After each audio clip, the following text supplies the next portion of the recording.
Kalau kita mau bantu rakyat kita yang miskin, dibilang pemborosan. Kalau kecurangan, penyelundupan, diem.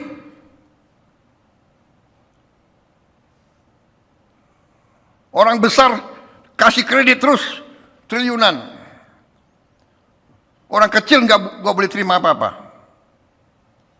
Zero hunger. Zero hunger, tidak boleh ada orang Indonesia yang lapar. Negara bertanggung jawab atas penyediaan fasilitas pelayanan kesehatan dan fasilitas pelayanan umum yang layak. Negara bertanggung jawab atas penyediaan fasilitas pelayanan kesehatan dan fasilitas umum yang layak. Saudara-saudara, karena itulah kita menjalankan pemerintahan dengan bekerja dengan sangat keras. Saya terima kasih kepada seluruh anggota kabinet. Sebagian dari saudara-saudara bekerja tanpa diawasi, karena saya konsentrasi kepada hal-hal penting dalam 2 tahun ini.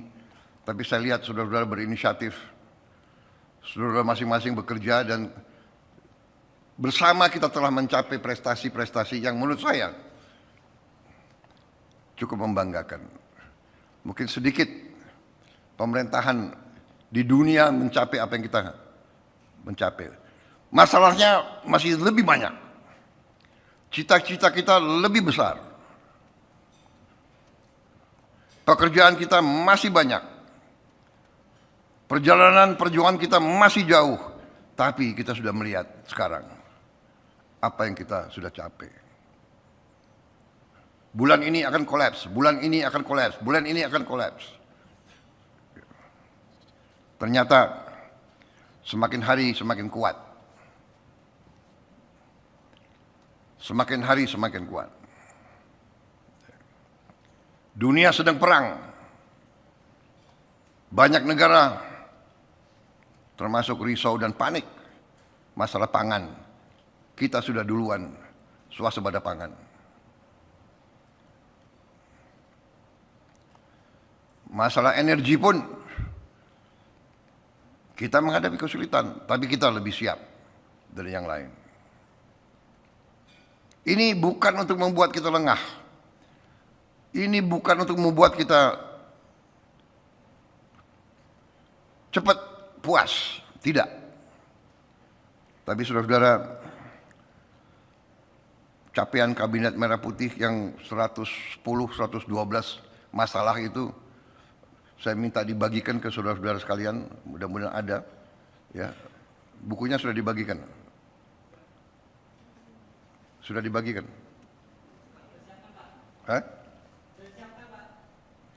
Iya, dibagikan, bukan disiapkan. Saya minta dibagikan. Jadi ada di depan para menteri dan wakil menteri. Bagikan sekarang kalau ada.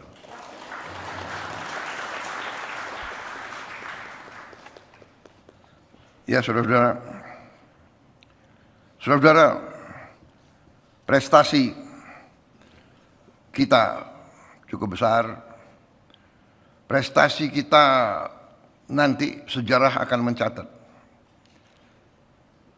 Tadi saya sudah sebut, kita sudah swasembada pangan, 8 komoditas pangan.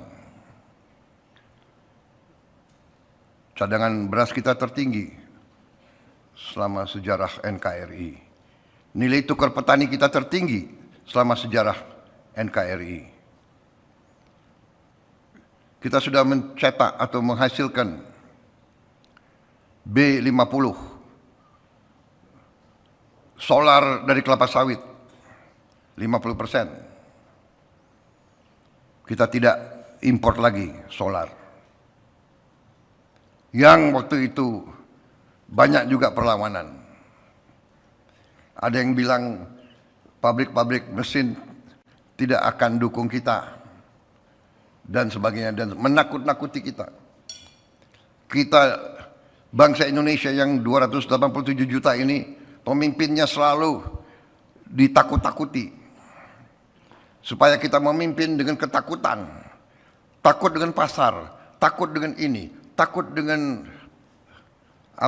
takut dengan rating agency, takut dengan itu.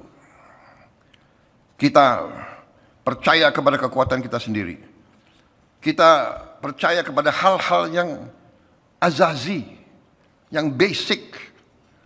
Basic bukan menurut selera kita, basic menurut pakar-pakar dunia, basic menurut PBB, Sustainable Development Goal. Saudara-saudara, PBB sudah meramalkan bahaya kelaparan, food, energy, water, bahaya kelaparan. Mereka canangkan SDG pertama untuk semua bangsa di dunia. SDG pertama adalah no poverty. Tidak ada kemiskinan.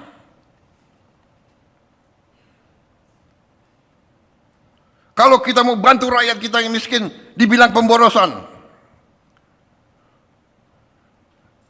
Kalau kecurangan, penyelundupan, diem.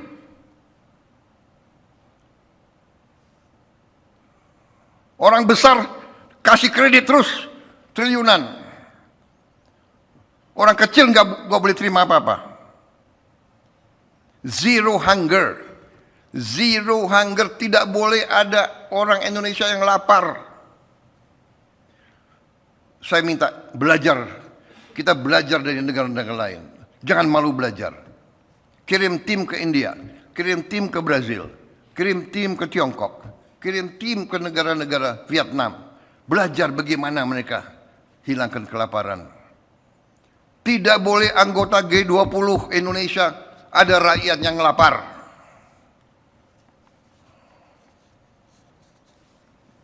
SDG ketiga, good health and well-being.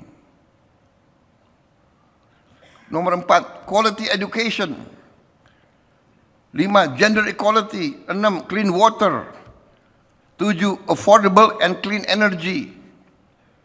Decent work and economic growth. Industry, innovation, infrastructure, reduced inequalities. Saudara-saudara, ini yang kita sedang kerjakan. Ini yang sedang kita kerjakan, saudara-saudara. Jadi jangan ragu-ragu. Kita berada di jalan yang benar. Kita berada di jalan yang rasional. Yang tidak rasional adalah tadi illegal mining, illegal kebun, illegal logging, penyelundupan, under invoicing, transfer pricing. Itu adalah fraud, itu adalah pidana, itu yang tidak rasional. Jangan dibalik. Yang sudah diramalkan zaman edan, yang benar disalahkan, ya kan? Yang salah dibenarkan. Ini tidak. Kita yakin kita di atas jalan yang benar. Jadi saudara, salah satu prestasi kita yang nanti akan dikenang oleh sejarah, saya percaya, untuk pertama kali dalam sejarah bangsa Indonesia, kita telah berhasil membangun suatu